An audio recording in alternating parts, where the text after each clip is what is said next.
Best varicose wines చికిత్సనే పొందండి. నొప్పి లేని చికిత్స కోసం సంప్రదించండి ఎబిస్ హాస్పిటల్. నమస్తే గురుగారు. నమస్తే అమ్మా. గురుగారు, ఇప్పుడు ఎవరిని కదిలించినా కూడా మనసేం బాగాలేదండి, ఏదో ఒక డిప్రెషన్లో ఏదో ఒక స్ట్రెస్లోనే ఉన్నారు కదా. మరి చంద్రుడికి లలిత అమ్మవారికి లింక్ కూడా ఉంది కదా. మరి ఇవాళ ఏ మంత్రం కానీ ఇందులో ముఖ్యంగా లలిత సహస్రనామంలో కానీ లేదా చంద్రుడిని సంతుష్టిని చేయడానికి ఏం చేస్తే బాగుంటుందంటారు? ఇక్కడ మీరు రెండు ప్రశ్నలు సంధించారు. ఒకటి, లలితామాతకు చంద్రుడు యొక్క సంబంధం ఏమిటి, ఒకటి చంద్రుడు ఏ విధంగా ఆనందపడతాడు అనేటువంటి విషయం. ఎవరైతే ప్రతి పవర్ణానికి తెలుపు రంగు చీర కట్టుకోవాలి, లేదా గంధం కలర్గా అంటే కొంచెం తెల్ల చీర కట్టుకోవడానికి చాలామంది ఇబ్బంది పడుతూ ఉంటారు మాతృమూర్తులందరూ కూడా.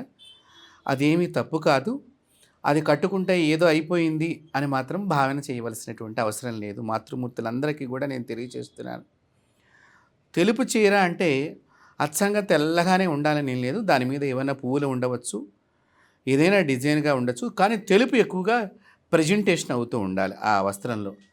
లేదా మీరు ఇప్పుడు ధరించినటువంటి గంధపు కలరు ఎక్కువగా ఫోకస్ అవుతూ ఉండాలి. ఇది అయినప్పుడు చక్కగా మీ ఇంట్లో ఎవరికైనా భూత ప్రేత పిశాచ బాధలు కనుక బాధింపబడుతున్నట్లయితే ఎలా తెలుసుకోవచ్చు గురుగారు? అంటే వాళ్ళు చాలా మొండిగా ఉండటం, డార్క్ రూమ్లోనే ఉండి బయటికి రాకపోవటం, అంతేకాకుండా ఆహారాన్ని పెట్టిన సమయానికి కాకుండా వారికి ఇష్టమైన సమయానికి తినటం. అంటే మనం ఆహారం అందిస్తాం, వాళ్ళు మా రూమ్లో పెట్టేసి అని అంటారు. వాళ్ళు ఎప్పుడో తింటారు, అది చల్లగా అయిపోవచ్చు, ఎండిపోవచ్చు, మేకుల్లాగా మారిపోవచ్చు, ఏమైనా కావచ్చు. ఇలాంటి లక్షణాలు ఉండటం. రెండోది, ఒక్కొక్కసారి అన్నం మనం ప్లేట్ ఇవ్వంగానే దాన్ని నేలకేసి ఇసురుగా కొట్టడం. తర్వాత వాళ్ళ చూపుల లోపల చాలా తేడాలు కలగటం, వస్త్రాన్ని విడవకుండా ఉండటం, స్నానం చేయకుండా ఉండటం, వారి యొక్క గదిలోంచి ఒక రకమైనటువంటి దుర్గంధమైనటువంటి వాసనలు బయటికి రావటం. ఇవన్నీ కూడా భూత ప్రేత పిశాచకు సంబంధించినటువంటి లక్షణాలుగా మనం భావన చేయవచ్చు. ఇలాంటి బాధ కలిగినటువంటి వాళ్ళు ఎవరైనా వాళ్ళ ఇంట్లో ఎవరికైనా ఇబ్బంది ఉన్నటువంటి వాళ్ళు ప్రతి పవర్ణానికి చేతిలో చక్కని భస్మాన్ని పట్టుకోవాలి. లేదా ఎక్కడైనా మీకు దేవాలయంలో హోమం జరిగినటువంటి హోమగుండంలో ఉన్న భస్మాన్ని కూడా మనం తెచ్చుకోవచ్చు, అది ఇంకా చాలా మంచిది. లేదా ఆవు పేడతో తయారు చేయబడినటువంటి పిడకల్ని ముందరగానే బూడిద చేసి పెట్టుకోవాలి. ఆ బూడిదని ఆ చేత్తో పట్టుకుని లలితా పారాయణాన్ని చక్కగా పౌర్ణమి పూట వీళ్ళు జపం చేసి, ఈ జపం చేసేటప్పుడు వీళ్ళు కూడా తెల్లని వస్త్రాన్ని ధరించాలి. వీరి ముఖాన కూడా భస్మం ఉండాలి, వీరి చేతులకి భస్మం ఉండాలి, వీళ్ళ కాళ్ళకి భస్మం రాసుకోవాలి, మెడకి అంటే కంఠానికి, తర్వాత వెన్నుపూస భాగాన ఇత్యాది శిరస్సు భాగాన కూడా భస్మం రాసుకోవాలి. ఎందుకంటే మనం సంకల్పం చెప్పేది ఏంటి, అవతల చాలా ఒక దుష్ట శక్తికి సంబంధించిన తీవ్రమైనటువంటి పోరాటం జరుగుతున్నది ఇప్పుడు ఇక్కడ మనం చేసే ప్రక్రియ.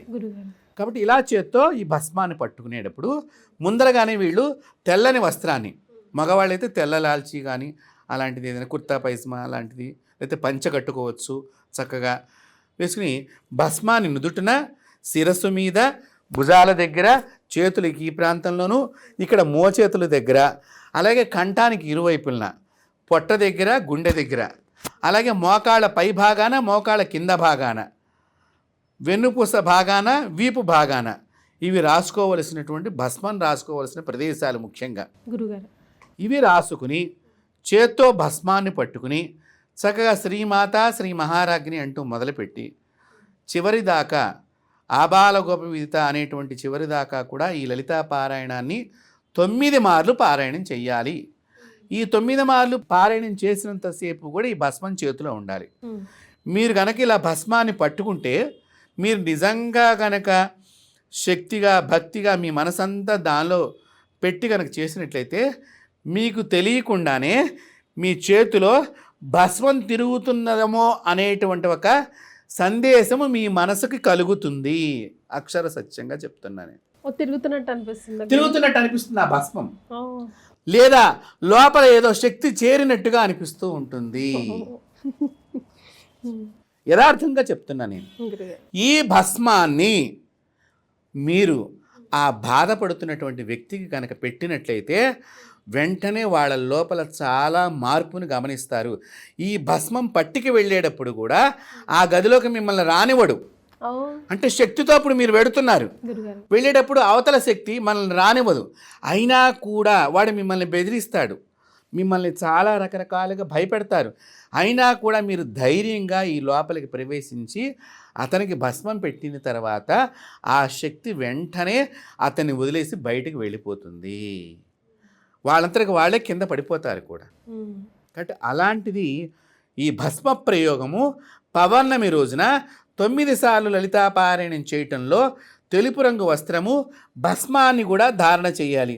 ఏమంటే ఒక్క భస్మం పెట్టుకుంటే మేము బాగుండం కదా, పుణ్యమూర్తులం కదా అనుకున్న వాళ్ళు కుంకాన్ని కూడా పైన భస్మం పెట్టుకుని దాని కింద కుంకాన్ని ధారణ చేయవచ్చు. దయచేసి ఈ పారాయణం చేసేవాళ్ళు జుట్టు విరబోసుకోకుండా ఉండాలి. పురుషులందరికీ కూడా పాపిడి దువ్వుకుంటాం అనేది మర్చిపోయినారు కాబట్టి గుర్తు చేస్తున్నాను. అందువల్లనే ఈ బాధలన్నీ పెరుగుతున్నాయి సమాజంలో. కాబట్టి జుట్టు విరబోసుకోకుండా ఉండాలి, జడ వేసుకుని ఉండాలి. ఏదో మేము ఒక క్లిప్ పెట్టుకున్నాంగా అంటే పనికిరాదు. తప్పనిసరిగా విధిగా జుట్టు బంధించి ఉండాలి. ఆ కొసలు కూడా పైకి మరీ పెట్టుకుని ఉండి ఒక ఆసనం మీద.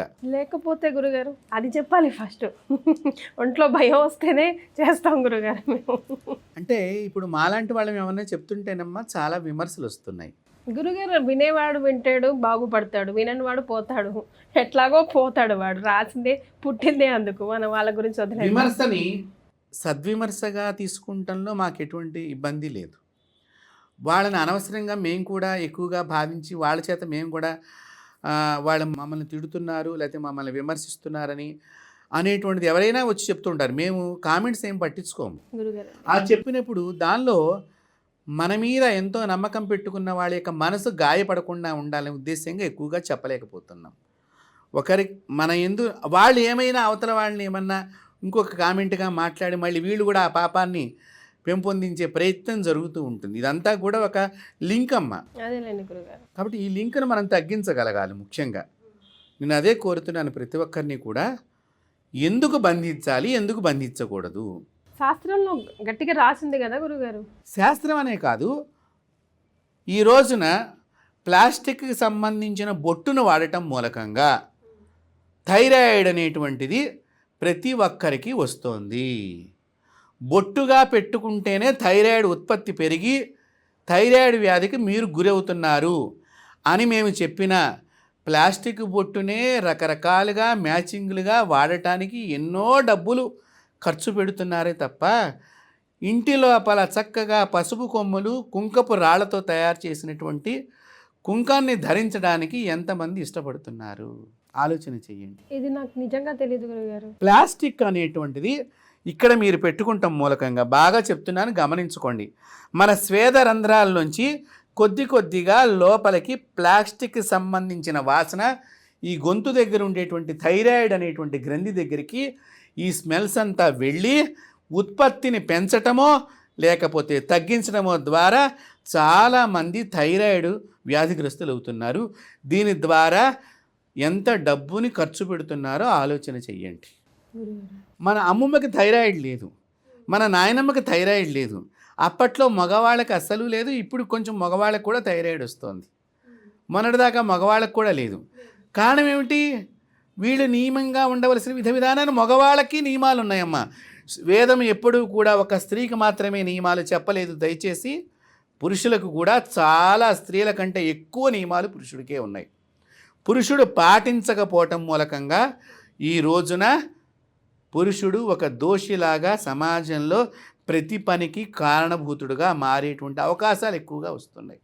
అందున ఇప్పటి కాలంలో చాలామంది తీసుకోకూడనివి తినకూడనివి ఎక్కువగా తీసుకుంటానికి కారణం తల్లిదండ్రుల్లో పురుషుడు నియమంగా లేకపోవటం మూలకంగానే. కాబట్టి ఒక్క బొట్టుకే థైరాయిడ్ వ్యాధి వస్తుంది. ఆవు నెయ్యి రాసుకుని చక్కగా కుంకుమ రాళ్లతో, కుంకుమ రాళ్ళు అంటే అది ఒక గ్రీన్ కలర్గా ఉంటాయమ్మా, మట్టి రంగు పైన గ్రీన్ కలర్, ఆ రాళ్ళు పసుపుతో తయారు.